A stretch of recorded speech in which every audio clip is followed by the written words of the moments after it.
Hoy, dahan-dahan, ha? Buboy naman, bakit hindi mo man lang kami sinabihan na sasali ka pala sa contest? Buti na lang nakaabot kami. Tapos suot-suot mo pa yung duster ko. Swerte kaya to sa akin, Mama. Pag suot ko po to, palagi po ako nananalo sa mga singing contest. Oo nga, pero bata ka pa para sa ganyang klaseng contest. Huwag na po kayo magalit, Mama. Nanalo naman po ako, 3rd prize. Tsaka, ito po, may bigas na po tayo. May papremyo din po na pera. Ayan po, para po sa inyo lahat yan, Mama. Ay, naku, ikaw talaga, anak ko. Oh. Ma, si Papa. Papa! Lasing na.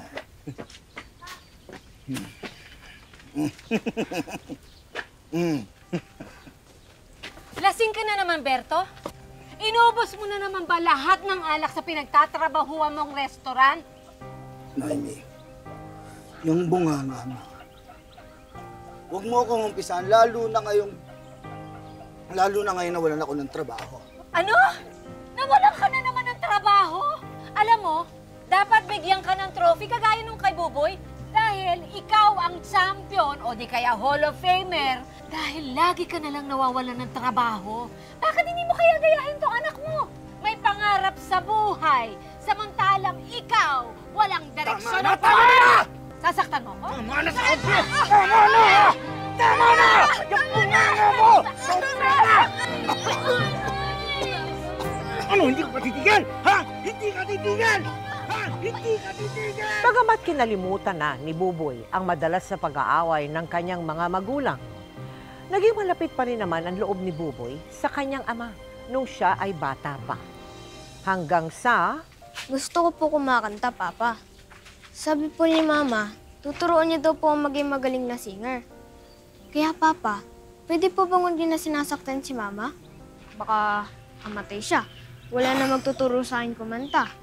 Tapos, kayo po nagiging mamaw pag nalalasing. Eh, huwag na po kasi kayo maglasing.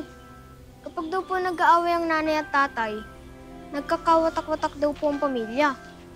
Eh, ayoko po na magkahiwalay tayo ni Mama. Mga bata, alika na. Tayin na lang natin si Buboy. Ali na. Oh, boy, alika na. Aalis na tayo. Sumama ka sa amin. Alika na, kunin mo yung mga bag. Dali, dali, dali. Teka lang. Noemi, saan kayo pupunta? Sa Maynila. Berto, iyo na tong bahay na to. Isaksak mo dyan sa baga mo. Pero itong mga bata, dadalhin ko sa Maynila. Rico, Ranamir, balik niyo yung mga bag. Balik niyo yung mga... Balik niyo yung... Aalis tayo. Berto, Berto. Sawang-sawa na ako sa ganitong buhay. Sawang-sawa na ako na ginagawa mo akong punching bag. Pwede ba palayain mo na ako? Oo, inaamin ko. Ang laki ng kasalanan ko sa iyo. Sa pamilya natin. Kung gusto mo, ibenta natin itong bahay. Tapos magbakasakali tayo sa Maynila. Sige na naman, Noemi. Bigyan mo lang ako ng pagkakataon para makabawi sa inyo. Sa iyo. Sige, Noemi. Ma, Pa, huwag na kayong mag-away. Ayoko magkahiwalay tayo. Ma, patawarin mo na si Papa. Tawarin mo na ako. Sige na. Sige na. Tawarin mo na ako.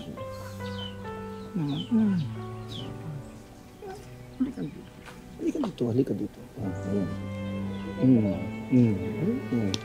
Ano magalit?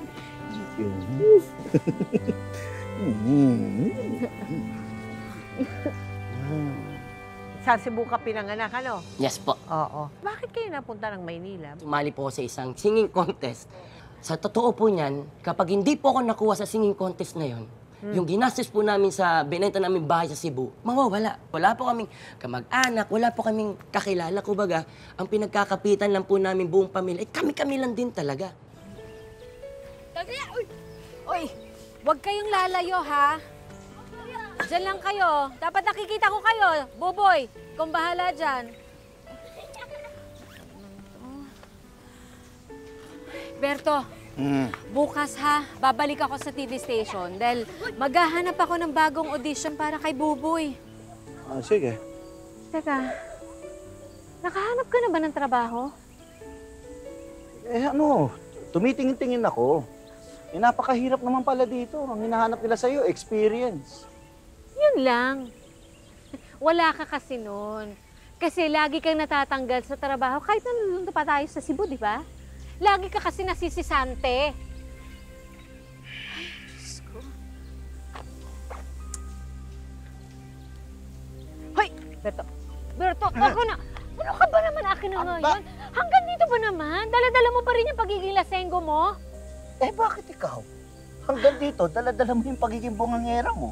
O, di patas lang tayo. Sar ka talaga! Ay. Hello? Hello? Ay! Ako...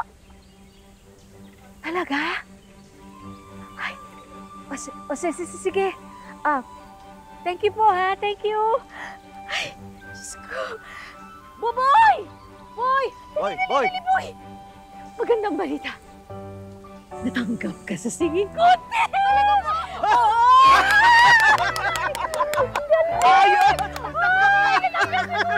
Ayos ka, anak! Uy, galingan mo, ha? Galingan mo. Lumaban si Buboy sa elimination rounds ng singing contest hanggang sa siya nga ang tinanghal na champion sa kompetisyon. Nakatanggap ng malaking halaga si Buboy bilang premyo, kaya nakabili sila ng sarili nilang bahay sa Maynila. Samantala, nagpatuloy naman ang bangayan at bugbugan ng mga magulang ni Buboy. Hanggang sa... Kunin mo na yung bag! Halika na! Ano na naman yan, Noemi? Ha? Lalayas na naman kayo? Oo! Lalayas kami! Dahil tanga na lang ang makikisama sa'yo. Ang mga nga. Pero si Buboy ang bumubuhay sa pamilyang ito. Dahil puro paglalasing na lang ang inaatupag mo. Wala kang kwentang tao! Wala akong kwenta, ha? Ang yabang mong magsalita. Akala mo magaling ka rin magulang, ha? Wala ka rin kwenta.